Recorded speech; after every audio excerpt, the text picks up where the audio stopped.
சிறுத்தை சிவா அவர்களுக்கு கால் பண்ணி நம்ம சூர்யா அவர்கள் பேசியிருக்காங்க. ஆஸ்கார் விருதை பற்றி பேசியிருக்காங்க. இதனால் சிறுத்தை சிவா அவர்கள் செம ஹாப்பியில் இருக்காங்க. இதை பற்றி ரொம்ப டீட்டெயிலாக தான் பேச போகிறோம். என்ன சிறுத்தை சிவா கிட்ட சூர்யா அவர்கள் பேசினாங்க அப்படிங்கிற தகவலும் வெளியாகி இருக்கு. அதாவது சூர்யா அவர்களோட கங்குவா திரைப்படம் தமிழகத்தில் ரிலீஸ் ஆகி கொஞ்சம் மோசமான விமர்சனம், நெகட்டிவ் விமர்சனம் என்று பெற்றது.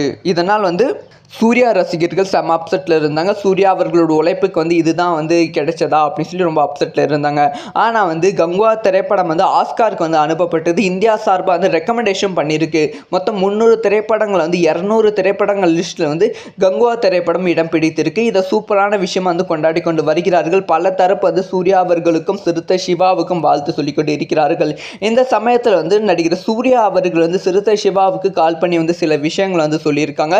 அதாவது சூர்யா அவர்கள் சிறுத்தை சிவாவுக்கு கால் பண்ணி என்னைக்குமே உங்களோட உழைப்பும் நம்மளோட உழைப்பு வீண் போகாது, உழைத்து கொண்டே இருக்கலாம், உழைப்பு வீண் போகாது, கண்டிப்பாக கங்குவா திரைப்படத்துக்கு ஒரு நல்ல அங்கீகாரம் கிடைக்கும், அது நிச்சயமாக என் கண்முன்னே தெரிகிறது அப்படின்னு சொல்லி சூர்யா அவர்கள் சிறுத்தை சிவாவுக்கு கால் பண்ணி பேசியிருக்காங்களாம். இதனால் சிறுத்தை சிவா அவர்கள் செம ஹாப்பியில் உற்சாகத்தில் இருக்காங்க அப்படிங்கிற செய்தி கிடைச்சிருக்கு. ஸோ கங்குவா திரைப்படம் அடுத்தடுத்து விருதுகளை வெல்ல போகிறது. ஸோ இந்த மாதிரி ஆஸ்கார் விருதுக்கு நாமினேட் ஆக போகிறது. இதனால் ரசிகர்கள் செமையாக கொண்டாட போகிறார்கள். இந்த ஒரு விஷயத்தை பற்றி உங்களோட ஒப்பீனியன்